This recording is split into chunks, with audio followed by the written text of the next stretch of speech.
Assalamualaikum warahmatullahi wabarakatuh. Salam sejahtera bagi kita semua. Perkenalkan, nama saya Sulis Lailatul Munawwaroh dari Fakultas Usuluddin Adab dan Dakwah, Program Studi Komunikasi dan Penyiaran Islam Angkatan 2021-2022 kelas 1B. Pada hari ini saya akan menayangkan hasil presentasi yang telah saya buat dengan tema Sejarah Perkembangan Bahasa Indonesia. Sejarah dan perkembangan bahasa Indonesia.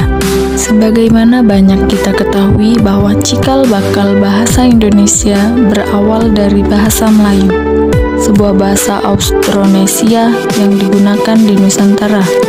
Bentuk bahasa sehari-hari ini sering dinamai dengan istilah Melayu Pasar, dan bentuk yang lebih resmi itu sendiri adalah Melayu Tinggi dari Melayu Pasar. Perkembangan dan pertumbuhan bahasa Melayu bisa dilihat dari beberapa peninggalan berikut, seperti tulisan yang terdapat pada batu nisan di Minyetujuh, Aceh pada tahun 1380 Masehi, prasasti Kedukan Bukit di Palembang pada tahun 683 Masehi, prasasti Talang Tuo di Palembang pada tahun 684 Masehi, prasasti Kota Kapur di Bangka Barat pada tahun 686 Masehi, dan prasasti Karangbrahi Bangko, Marangi, Jambi pada tahun 688 Masehi. Prasasti-prasasti lain dalam bahasa Melayu juga terdapat di Jawa, yaitu Jawa Tengah, prasasti Gandasuli tahun 832 Masehi, dan prasasti Manju Jeriger. Di bagian Bogor juga terdapat prasasti Bogor tahun 942 Masehi. Bahasa Melayu di Indonesia kemudian digunakan sebagai lingua franca, tetapi pada waktu itu belum banyak yang menggunakannya sebagai bahasa ibu. Bahasa ibu masih menggunakan bahasa daerah yang jumlahnya mencapai 360 bahasa. Pada awal abad ke-20, bahasa Melayu pecah menjadi dua di tahun 1901. Indonesia di bawah Belanda mengadopsi ejaan Van Ophuijsen, sedangkan pada tahun 1904, Malaysia di bawah Inggris mengadopsi ejaan Wilkinson.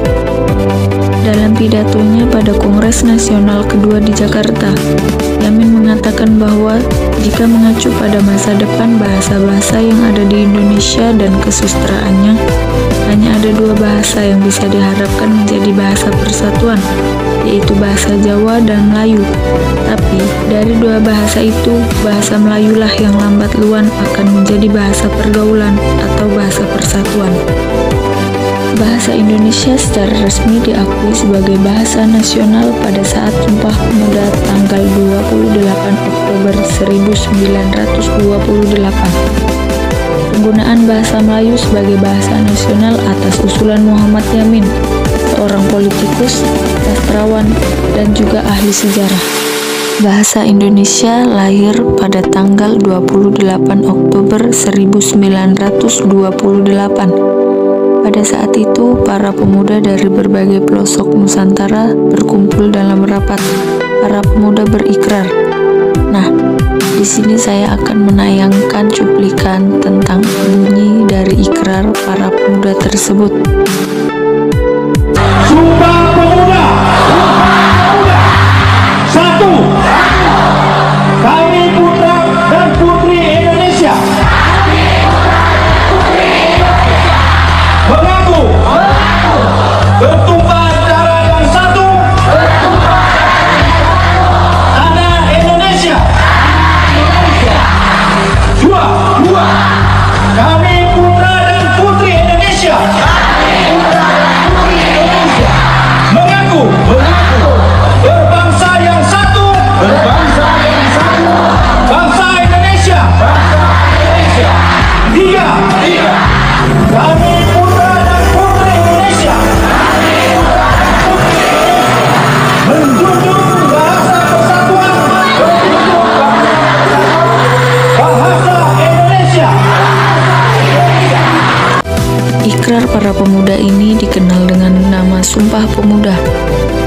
yang ketiga dari Sumpah Pemuda itu sendiri merupakan pernyataan tekad bahwa bahasa Indonesia merupakan bahasa persatuan bangsa Indonesia.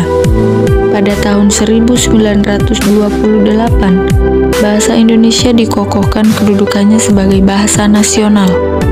Selanjutnya, perkembangan bahasa dan kesusastraan Indonesia banyak dipengaruhi oleh sastrawan Minangkabau seperti Marah Rusli, Abdul Muiz, Nur Sultan Iskandar, Sultan Takdir Ali Syahbana, Hamka, Rustam Effendi, Idrus, dan Khairil Anwar.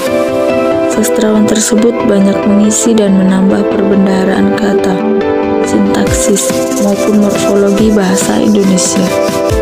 Secara konstitusional, bahasa Indonesia dinyatakan kedudukannya sebagai bahasa negara pada tanggal 18 Agustus 1945. Karena pada saat itu Undang-Undang Dasar 1945 disahkan sebagai Undang-Undang Dasar Negara Republik Indonesia. Di dalam Undang-Undang Dasar 1945 disebutkan bahwa bahasa negara adalah bahasa Indonesia. Terdapat pada bab 15 pasal 36. Dan kini bahasa Indonesia dipakai oleh berbagai lapisan masyarakat Indonesia. Sekian presentasi dari saya. Semoga dari presentasi ini dapat menambah wawasan bagi kita semua. Dan apabila ada tutur kata yang kurang berkenan di hati Anda semua, mohon untuk dimaafkan. Wassalamualaikum warahmatullahi wabarakatuh.